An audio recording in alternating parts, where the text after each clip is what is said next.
আজকে সকাল থেকে যেভাবে বৃষ্টি শুরু হয়েছে একদম খিচুড়ি খাওয়ার দিন। তো আমি অবশ্য খিচুড়ি করিনি আজকে। তো বিকেলবেলা মনে হলো একটু পেঁয়াজি খাই। তো বৃষ্টির মধ্যে তো বেরোনো সম্ভব না, তা বাড়িতেই পেঁয়াজি করছি। তো চলুন দেখি পেঁয়াজিটা বানানো যাক। আমি কড়াইতে সাদা তেল দিয়ে দিয়েছি, তেলটা গরমও হয়ে গেছে।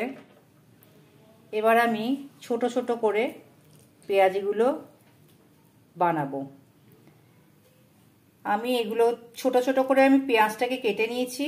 এর মধ্যে নুন, একটু একটা লঙ্কা দিয়েছি, একটু চিনি দিয়েছি সামান্য, আর বেসন দিয়েছি। এবার এটাকে ভাজবো।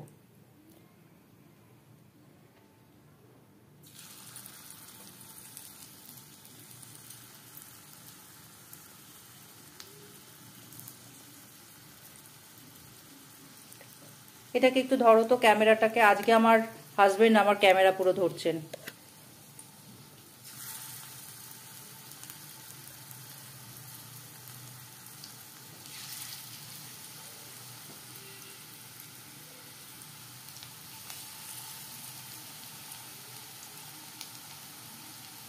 বৃষ্টির মধ্যে একটু এগুলো না খেলে ঠিক জমে না। আর আমার ভীষণ সর্দি হয়েছে, হঠাৎ করে ভীষণ ঠান্ডা লেগেছে, ঠান্ডা লেগে সর্দির মধ্যে এইসব খেতেই ইচ্ছা করে। আপনারা কিন্তু গ্যাসটাকে কিন্তু কমিয়ে নেবেন যখন ভাজবেন। কথা বলতে বলতে আমি গ্যাসটা বাড়িয়ে রেখেছিলাম, বোধহয় নিচটা একটু লাল হয়ে গেছে।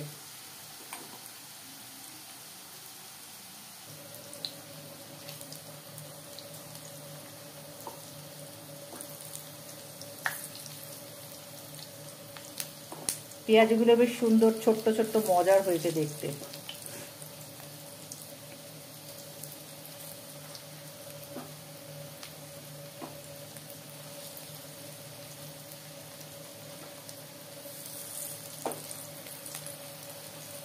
এটা হয়ে গেলে পরে করব চা, তারপর খাবো চা, পেঁয়াজি আর চা।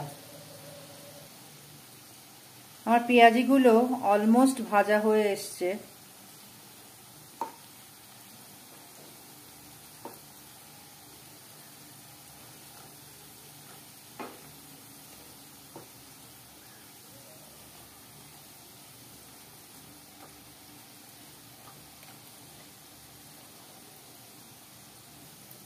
ভাজা হয়ে গেছে, এবার আমি তুলে নেব এগুলোকে।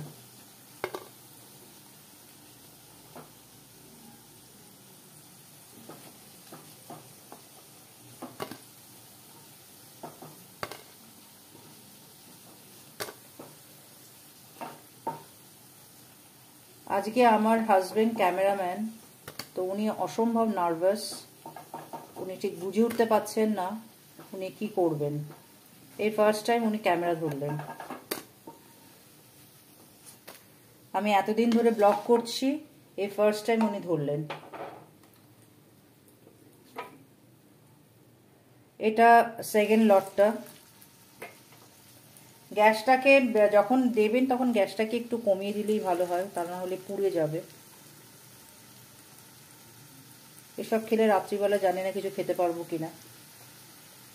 যাই হোক, মাঝে মধ্যে ব্যতিক্রম ভালোই লাগে। সবসময় জীবনে যে নিয়ম করে চলতে হবে তার কোনো মানে নেই। মুখটা বড্ড বিস্বাদ হয়ে আছে।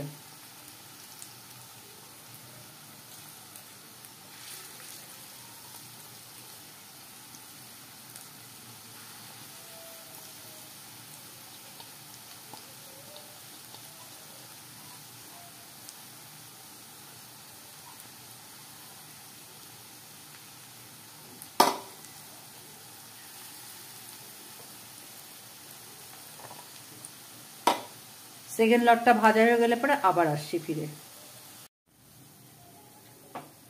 সেকেন্ড লটটা প্রায় হয়ে এসছে।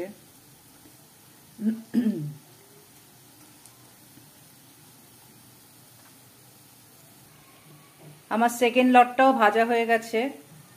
এবার এগুলোকে সব নামিয়ে ফেলবো, তারপর খাবো। আমার পেঁয়াজি ভাজা শেষ, এবার চা দিয়ে খাবো।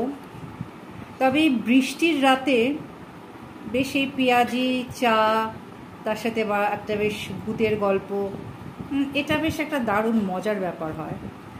যদিও আমার কাছে ভূতের গল্পের বেশ ভালো স্টক আছে, আমার নিজস্ব এক্সপিরিয়েন্স আপনাদের সাথে নিশ্চয়ই শেয়ার করব, আজ নয়তো কাল।